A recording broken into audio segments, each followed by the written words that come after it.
You wake to the sound of choking. Not a scream. Worse. A wet, panicked gurgle as if a man is trying to breathe mud. Your eyes open into darkness so thick it feels physical, pressing against your face. The air stinks of sour wine, cold ash, unwashed bodies. For half a heartbeat you don't know where you are. Then the ground shakes. Someone slams into your tent pole. Canvas collapses onto your mouth. You claw your way out, bare hands scraping against trampled grass, and stand upright just as another body barrels past you, knocking the breath out of your chest. He's not wearing a helmet. His hair is matted with sweat. His mouth is open, but no words come out. He keeps running. You reach for your sword and close your fingers around nothing. Your belt is gone. You remember unbuckling it hours ago, laughing, letting the steel rest because tomorrow was supposed to be easy. Tomorrow was supposed to be daylight. Fire blooms at the edge of the camp. Then another. Then 10 more, spinning, circling, never holding still long enough for your eyes to count them. Torches everywhere. Too many. The night fills with noise all at once. Drums pounding in a rhythm that punches straight through your ribs. Horns shrieking like wounded animals. Horses screaming. Not neighing. Screaming. Someone yells, "Turks," and the word detonates inside the camp. Men pour out of tents half naked, half drunk, tangled in each other's cloaks. A knight crashes to his knees beside you, trying to force his arm through a sleeve of chainmail already twisted with panic. You try to help him. He shoves you away, eyes wild, certain you're about to steal something from him. His armour, his life, his chance to run. Arrows start falling, not in volleys, random. Whistling down from the dark, slicing through canvas, flesh, horseflesh. One thuds into the ground at your feet and quivers there, close enough that you can hear it vibrate. Another punches into a man's back 3 steps away. He arches like a hooked fish and drops without a sound. You turn in a slow circle, trying to find the line, the front, the place where soldiers are supposed to stand. There is none. The camp has no edges anymore. Firelight spins and multiplies, shadows crossing shadows, men slashing at shapes that rush toward them and then vanish. You see a sword rise and fall, hear metal bite into bone, and only afterward realize the man who fell was wearing the same colors as you. The ground is slick now. Wine, piss, blood. You can't tell which your boots are sliding through. You step over a body and your foot sinks deeper than it should. A tent has collapsed into a shallow pit and men are tangled inside it. Trapped, suffocating under canvas and each other's weight. One of them grips your ankle, his nails cut through leather. You kick free and keep moving because stopping feels like dying. The drums don't stop. They don't get closer or farther away. They surround you, steady and patient, like a heartbeat that isn't yours anymore. The horns scream again and something inside you breaks loose. You're no longer waiting for orders. You're looking for an exit. You hear the river before you see it. A wide, dark sound, heavy and slow. Men are already running toward it, shouting that it's the only way out, that water will save them from fire and arrows. You hesitate just long enough to see what happens to the first ones who reach it. They jump, armor first. A man hits the water and disappears without a splash, sucked down by his own steel. Another lands on top of him and thrashes, dragging both of them under. The river begins to move wrong, churning, coughing bodies back up only to swallow them again. Behind you, the camp collapses inward. Horses break their tethers and crash through knots of men, hooves cracking ribs, eyes rolling white. A riderless horse slams into you and you fall hard, the breath punched from your lungs. You roll aside just as another arrow slams into the dirt where your head was. You scramble up and nearly collide with a mounted figure bursting through the smoke. The rider doesn't slow, doesn't shout. He cuts once, low and fast, and something hot opens along your forearm. You don't feel it yet. You only feel the air move where his blade passed. He's gone before you can even register his face, swallowed back into darkness. They don't come into the camp. You notice that dimly, as if from far away. They stay at the edges, riding, circling, making the noise never stop, like hunters driving animals toward a cliff. Someone grabs you from behind. You spin, ready to kill, and find a boy. Too young to shave, eyes blown wide with terror. He's sobbing, begging you to tell him where to go. You open your mouth and realize you have no answer. A wave of bodies surges toward the river, and you're carried with it whether you want to be or not. The bank crumbles under hundreds of boots. You smell wet earth, rot, the iron tang of blood. Men push. Someone goes down and is instantly buried under feet. You hear bones crack. You don't look back. At the edge, the water reflects the fires behind you, turning the river into a writhing ribbon of orange and black. You see hands breaking the surface, grasping, slipping. A man in full mail clings to a floating corpse, screaming until his strength gives out. You hesitate again, one breath, maybe two, and that pause saves you. The surge throws others past you into the river, clearing a narrow strip of bank. You drop to your knees, rip at the straps of your armor with numb fingers. Leather sticks, buckles jam. You tear them loose with your teeth, fingers slick with blood that might not be yours. The drums keep pounding. The horns scream again. Behind you, the camp is no longer a camp. It's a furnace. You slide into the water carefully, backward, keeping your head above the surface. The cold hits like a hammer. Your muscles seize, lungs locking up as if refusing the idea of breathing anymore. You cling to a broken wagon wheel and let the current pull you sideways, away from the worst of the thrashing mass. Around you, men are dying quietly now. No screams, just bubbles. The river carries shields, helmets, bodies bumping into each other with dull, hollow sounds. You drift until your fingers go numb, and you can't tell where your body ends and the water begins. When you finally reach the far bank, you crawl out like an animal, vomiting river water and bile shaking so hard your teeth crack together. You look back once. There is no enemy line, no vast army, just fire, smoke, noise, and the black water swallowing what's left of the men you marched with. The drums fade slowly, not because they stop, but because distance and exhaustion finally pull them out of your head. You lie in the mud, breathing, alive by accident, while behind you the night keeps killing without you. Dawn does not arrive gently. It rips the night open, exposing everything the dark was hiding. The first light crawls over the river like a pale sickness, revealing shapes that make your stomach lock and refuse to move. Bodies, too many to count, some face down, some staring straight up, mouths open as if still arguing with the sky. Armor glints dully beneath the surface, steel turned into ballast, men pinned to the riverbed by their own protection. You lie flat in the reeds, soaked, shivering, every muscle locked in a spasm that feels permanent. Your left arm burns now. The cut has opened fully, long and shallow, but angry, bleeding slow and steady into the mud.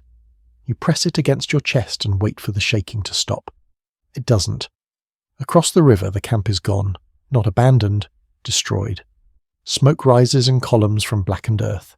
Tents are collapsed into themselves, ribs exposed like carcasses picked clean. You hear horses screaming again, not in terror this time, but in pain, trapped, tangled, burning. No one goes to them. There is no one left to go. You expect pursuit. You keep waiting for it. For hooves pounding across the bank, for arrows to hiss out of the reeds, for the quiet riders to finish what they started. It doesn't come. The absence presses on you harder than the noise ever did. When you finally push yourself up, your legs don't feel like yours. They move with delay, as if the signal has to travel through water before it reaches them. You force yourself to crawl higher up the bank, away from the river's edge, away from the bodies that bump softly against each other with the current. There are others, not many. A man crouched behind a fallen tree, rocking back and forth, whispering something you can't hear. Two more further down, stripping armor from a corpse with frantic efficiency, hands moving faster than thought. No one speaks. Speech would mean acknowledgement. You drink from the river even though you know what's in it. You can taste iron, rot, something sweet and wrong. Your stomach rebels immediately, but you drink anyway, because thirst is louder than disgust. Survival is louder than memory. As the sun climbs, the scale becomes impossible to ignore. The far bank is carpeted with debris, shields, spears snapped in half, banners trampled into the mud so thoroughly their colours are unrecognisable. You recognise one crest anyway. You look away. Flies arrive, thick black clouds of them, settling on everything that doesn't move. The sound they make is soft but relentless, a living static that crawls under your skin. You swat at them weakly. They don't care. By mid-morning, the smell hits full force. Smoke, blood, shit, river rot, burned cloth, burned hair. It clings to your throat, coats your tongue. Every breath feels like swallowing the aftermath of someone else's death. You see movement on the far side at last, not an army, riders, a few dozen at most. They move calmly, deliberately, dismounting, walking among the ruins. They don't hurry, there's no need. They bend to pick things up. Helmets, swords, purses, testing weight, making choices, professionals. One of them drags a body to the river and pushes it in without ceremony. It floats for a moment, then turns slowly, face breaking the surface like it's trying to say something final. You stay low. You don't breathe unless you have to. The reeds itch, cut into your skin, but you don't move. Every instinct screams that if they see you, you die. Not in battle, not with honour, just a quiet cut, efficient, forgettable. Hours stretch. The sun dries your clothes stiff. Salt crusts on your skin. Your arm throbs, each pulse a reminder that you're still bleeding, still leaking something you can't afford to lose. You tear a strip from your tunic and bind it tight, teeth clamped down hard enough to make your jaw ache. When the riders finally leave, they don't look back. The camp is stripped, silent, reduced to a field of refuse and corpses. The noise of last night feels impossible now, like something you imagined while drunk. You wait longer, then longer still. Only when your legs begin to cramp beyond endurance do you force yourself to move. The land beyond the river rises gently, dotted with scrub and low trees. You move away from the water, away from the smell, toward cover. Each step sends a jolt through your bones. Your boots squelch. You leave prints that feel too visible, too loud. You find a shallow depression and collapse into it, curling on your side like something wounded. Sleep comes in fragments, violent, disjointed. Every time you close your eyes, you hear drums again. You wake choking, hand-clawing at dirt, convinced you're back in the camp. At some point you realize you're not alone. A shadow moves at the edge of your vision. You tense, ready to fight with bare hands if you have to. The shadow resolves into a man no older than you, face grey with exhaustion, eyes rimmed red. He raises empty hands slowly. Neither of you speaks. There's nothing to say. You share water. You don't share names. Names feel dangerous now, like attachments that get people killed. By afternoon, more survivors drift in, drawn by the same instinct, to get away from the river, to find ground that doesn't scream of death. A dozen at most, out of everything that marched. No one suggests going back. No one talks about regrouping. The words don't exist anymore. The army is gone. What's left are bodies that breathe and bodies that don't. As evening approaches, the reality settles in with brutal clarity. There will be no counterattack. No messenger will arrive with orders. No banner will rise to gather you. Whatever structure held you together dissolved in the dark, washed downstream. Someone finally speaks, voice hoarse, barely audible. They didn't fight us. You nod. That's the worst part. There was no battle to lose, only panic, weight, water, and time working against flesh. The sun sinks low, painting the sky red enough to feel mocking. You chew on a handful of roots someone dug up, barely tasting them. Hunger has dulled into something distant, secondary. Fear has taken its place as the primary sensation, a constant pressure behind the eyes. Night comes again. You dread it, but it arrives anyway. This time there are no drums, no horns, just insects and the sound of too many men trying not to think. You lie awake, staring at nothing, and understand with a cold, sinking certainty that this wasn't an accident. It wasn't luck. It was design. Someone understood exactly how long men can stay alert, how quickly order collapses when sleep, alcohol, and arrogance mix. Someone solved the equation while you were laughing. Tomorrow, you will have to decide where to go in a world that no longer has a place for you. Tonight, you are alive. That fact feels temporary, conditional, like a privilege that can be revoked without warning. You close your eyes anyway. Because staying awake forever is impossible, and because the body, no matter how terrified, always demands its due. You move at night now, not because it's safer, because it feels honest. Daylight exposes too much. Daylight asks questions. At night, the world shrinks to what your hands touch and where you place your feet. The group fractures within a day, not violently, quietly. Men drift off in different directions without announcement, pulled by private calculations, home, family, a monastery, a border that might still mean something. You don't stop them. No one does. Authority evaporated in the river. By the third night, there are only 3 of you left. You don't know each other's names. You know the way one of them limps, the way another never sleeps for more than minutes at a time. That's enough. Food becomes the problem that replaces fear. Fear never leaves, but hunger sharpens it, gives it teeth. You strip bark, chew leaves, catch a frog with bare hands and eat it raw because fire feels like a signal flare aimed at the sky. Your stomach cramps in protest, then quiets. It learns fast. Villages appear occasionally, low shapes in the dark, dogs barking before you can even smell smoke. You don't go closer. Villages mean questions. Questions mean delay. Delay gets men caught. Once, you watch from the tree line as riders pass along a distant road, silhouettes smooth and controlled, horses moving as if trained to breathe quietly. They don't hurry. They don't need to. The land already knows who belongs to it now.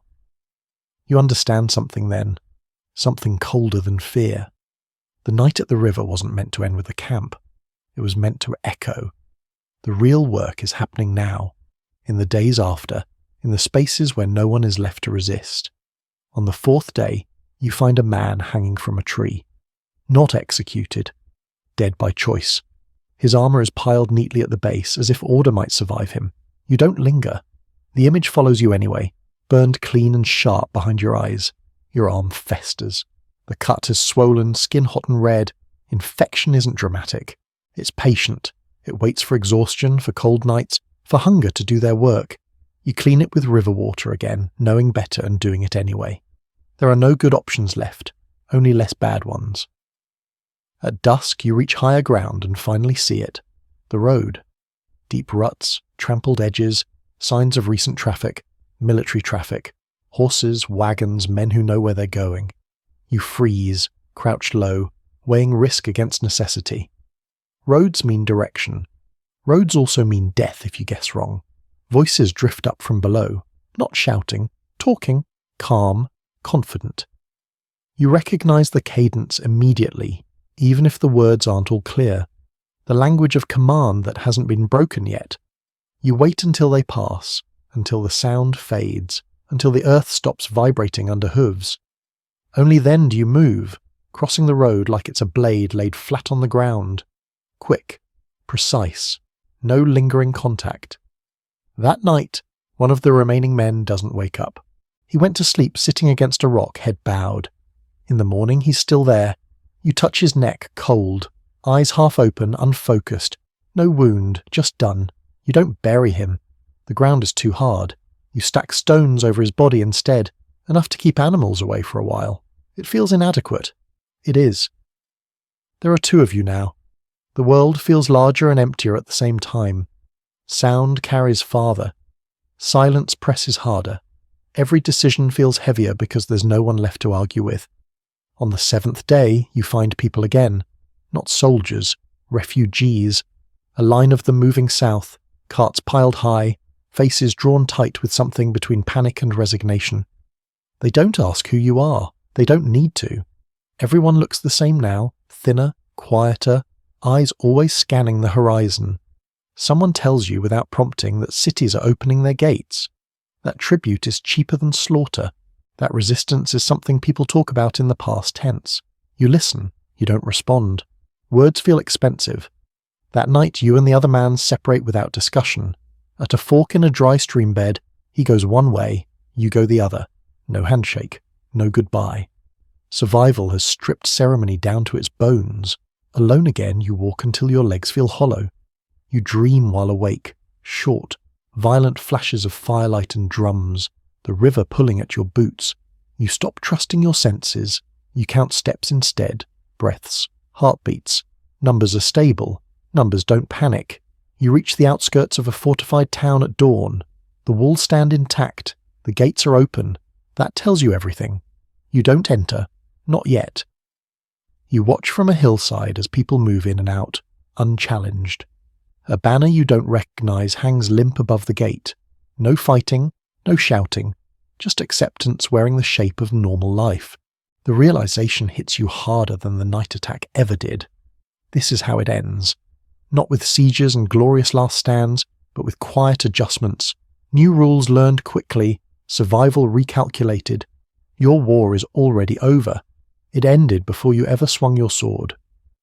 You sit there until the sun climbs high enough to warm your bones, and you understand that what happened at the river wasn't chaos. It was efficiency. It was an understanding of how bodies fail before minds do, how fear moves faster than orders, how men under enough pressure will choose water over fire even if it kills them. You stand eventually. You have to. Staying still feels like surrender, and surrender feels too close to drowning. You turn away from the town and head east, where the land rises and the roads thin. You don't know what you're looking for, you only know what you're avoiding. Behind you, the world rearranges itself without waiting for permission. In front of you, there is only distance, hunger, and the fragile fact that you're still breathing. For now, winter does not announce itself. It creeps in through your joints, settles into your teeth, steals heat in small cumulative debts, until one morning you realize your hands no longer feel like hands. They are tools you borrow briefly before pain reminds you to give them back. You have learned where to sleep, not in barns, too obvious, not in houses, too many stories cling to walls. You choose slopes where cold air slides downhill at night, shallow caves where smoke can be smothered before it rises, hollows where snow covers tracks like a slow apology. Your body has changed. Muscle has burned down to function. Fat is gone. Hunger is no longer sharp. It's a background condition like gravity. You measure days by what you can swallow without vomiting and nights by whether you wake up alive. You avoid roads completely now. Roads mean systems. Systems mean control. Instead, you follow ridgelines, game trails, dried creek beds. You learn the physics of exhaustion. How far you can push before shaking starts. How long you can stay wet before hypothermia makes decisions for you. Once, you misjudge. Snow falls heavier than expected, soaking your boots, stealing heat through the soles. By the time you find shelter, your fingers won't close. You fumble with flint and steel, dropping them again and again into the dark. Panic rises, fast and chemical, the same kind you felt by the river. You force it down. Panic wastes heat. You rub your hands against your thighs until skin burns, jam them into your armpits, curl inward until pain becomes sensation again. Fire comes eventually, weak and smokeless, just enough to keep you from disappearing into sleep that never ends. You understand then how many men died without wounds. How armies don't just lose battles, they leak people afterward, one frozen body at a time, uncounted, unremembered. Villages grow scarcer. The ones you do see are quieter, disciplined in their fear. New rules are already in place. You see them in how doors open just enough to pass food through, how eyes lower at the sight of mounted figures passing on distant hills. No shouting, no resistance, just compliance shaped by memory. You trade when you can, a knife for bread, a buckle for a blanket. No one asks where you're from. Everyone knows better than to demand history from a man who looks like this. You hear stories, fragmented and inconsistent, but the shape is always the same. Tributaries realign, lords kneel, sons are sent away as guarantees. The language changes first in commands, then in prayers. One night you shelter near a monastery. You don't enter. You listen. The chanting is steady, deliberate, louder than it used to be. Faith under pressure tightens its grip. You wonder briefly whether this is survival or defiance or just habit refusing to die. The question doesn't matter. You move on before dawn. Your arm finally heals into a thick, ugly scar. The infection never quite leaves.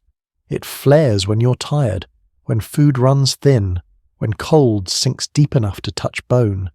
It is a reminder written into flesh, more reliable than memory. You cross paths with soldiers again in early spring, not a patrol, an escort. Wagons move with them, heavy, organised. The men ride relaxed, alert without tension. You watch from a rock outcrop as they pass, noting spacing, silence, discipline. This is not raiding. This is administration. The realization lands hard. What happened to you was not a moment, it was a transition. The violence was only the opening argument. You feel small then. Not weak, small. Like an object caught between larger forces that don't notice impact unless it slows them down. You didn't slow anything down. You were carried along, then deposited somewhere inconvenient and forgotten. There are moments when anger surfaces raw and hot. You imagine standing in front of those riders, screaming, charging, forcing them to acknowledge you. The fantasy burns out quickly. You know exactly how it ends. Instead, you keep moving. East, then north, wherever the land offers fewer people and more cover. You help once, briefly, lifting a fallen cart for a family whose hands shake too badly from cold. They thank you and look relieved when you leave. Proximity feels dangerous to everyone now. Your sleep changes. Dreams flatten into repetitive loops, running, slipping, waking just before water fills your mouth. You stop fighting them. Fighting costs energy. You let them pass through you like weather. By summer, you reach a region where news travels slower. The influence is lighter here, but the direction is the same. Old banners still hang, but they look tired, like props no one believes in anymore. You realize something uncomfortable. You're adapting faster than you thought possible. The constant vigilance, the quiet movement, the absence of allegiance, these things no longer feel temporary. They feel like a skill set. That scares you more than the night of the attack ever did. One evening, as the sun drops behind the hills, you sit on a ridge and watch smoke rise from distant settlements. Life continuing. Fields being worked. Children laughing faintly, carried on the wind. The world didn't end. It adjusted. You understand then why people mythologize disasters later, why they turn nights like the one you survived into stories about heroes and destiny. Reality is worse. Reality is adaptation without ceremony, loss absorbed quietly until it becomes normal. You are not a hero. You're not a witness either. You're residue. The thought doesn't depress you, it steadies you. Residue lasts. It settles into cracks, survives collapse, waits out storms. As darkness falls, you build a small fire and let yourself feel the heat without flinching. You eat slowly. You plan nothing beyond morning. Somewhere far away, borders are being redrawn by men who will never know your name. Somewhere closer, someone is learning new words for obedience. Here, on this ridge, there is only breath, warmth, and the quiet discipline of staying alive. You sleep deeply for the first time in months, and when you wake, the fear is still there. But it no longer owns the entire room. Years later, the body remembers before the mind does. The sound of water moving too fast still tightens your chest. Drums, real or imagined, make your jaw lock. You have learned not to show it. Survival didn't end when the killing stopped. It stretched itself thin and became habit. You live quietly now. Quiet isn't peace. It's just the absence of immediate threat. You work land that used to belong to someone else, under rules spoken in a language you understand well enough to obey. You keep your head down, you pay what you're told to pay, you don't look too closely at banners. People assume you are always like this, thin, careful, alert in ways that make conversation drift away from you. They don't ask about the scar on your arm. Scars are common currency now. Everyone has a version. Sometimes new soldiers pass through. Not the raiders from that night. These are organized, regulated, efficient. They don't loot randomly. They count. They record. They take sons when required. Not in anger, but in process. You watch boys leave with stiff backs and terrified eyes, and you recognize the calculation happening behind their silence. This is the cost of not burning. You are older than you should feel. Younger than you should look. Time warped around that river and never quite snapped back into shape. At night, when work is done and the world finally slows, memories surface without invitation. Not as stories, as sensations, wet boots, slipping ground, the weight of someone else's body pressing you underwater. You wake with your hands clenched, nails digging into skin, breath shallow and fast. You don't wake anyone else. You sit until the feeling passes.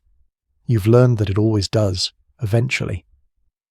Once a year, when the river swells with spring melt, You walk its bank alone. Not the Maritsa, another river, wider, calmer. You watch the surface and think about physics, current, weight, resistance, how water doesn't care what you planned, how it takes what it's given and nothing more. You don't pray, not because you don't believe, because belief feels like another structure that can collapse. Instead, you focus on what remains consistent. Breath in, breath out, one foot in front of the other. Stories circulate from time to time, songs about a great defeat turned into legend, about bravery that never happened, about enemies turned into monsters so the dead can be mourned without asking uncomfortable questions. You listen without correcting anyone. Truth isn't currency. Comfort is. You know what really happened. You were there. It wasn't glory or prophecy or fate. It was sleep and alcohol and arrogance meeting discipline and timing and a precise understanding of fear. No one wants that version. It offers no lesson that feels safe. One afternoon, a traveller recognizes the scar on your arm and asks where you got it. You shrug and say, "A long time ago." He presses, hungry for story. You give him a small one, a cut from a rider, night attack, chaos. He nods, satisfied, already editing it into something cleaner. You don't mention the river. You never do. The land around you changes slowly. Roads improve. Taxes become predictable. Violence becomes rarer and more procedural. Children grow up speaking new words without noticing they're new. The world stabilizes on top of its bones. You realize then that the most lasting weapon wasn't the blade or the arrow. It was certainty. The certainty that resistance cost more than compliance. The certainty that survival often means shrinking. You have shrunk well. Sometimes you imagine an alternate version of yourself, the one who didn't hesitate at the river, who jumped with the others, who vanished into weight and water. That version doesn't age, doesn't work fields, doesn't wake at night with hands shaking. You don't envy him. One evening, as the sun bleeds out across the horizon, you feel something unfamiliar settle in your chest. Not fear, not anger, recognition. You understand now what that night did, beyond killing men and breaking armies. It rewired those who lived. It taught you the limits of numbers, the fragility of confidence, the speed at which order collapses when the body is pushed past tolerance. That knowledge never left you. It guided every step afterward, every decision to avoid crowds, to leave early, to stay quiet, to survive sideways rather than forward. You are not proud of it. You are alive because of it. When younger men talk about war with excitement, about banners and honour and destiny, you let them speak. You remember having those words once. You remember how easily they were burned away. You don't argue. You watch their hands, their breathing. You know which ones would freeze and which would run and which would drown trying to save themselves. You know because you've been all of them, in fragments. The river took the rest. On your last visit to the water's edge, years after the night that defined everything, you throw nothing in. No token, no prayer. You simply stand until the current stops pulling at your attention. You turn away when it does. Life doesn't resolve. It continues. That is its only promise. You return to your work, to your quiet routines, to a world rebuilt on the understanding that strength is measured less in size than in control. Somewhere far from you now, people will mark anniversaries and draw lines on maps and argue about causes and consequences. They will reduce what happened to numbers that feel manageable. You will remember weight, cold, the way panic spreads faster than sound. And when sleep comes, you will take it, not as escape, but as a truce your body still knows how to accept.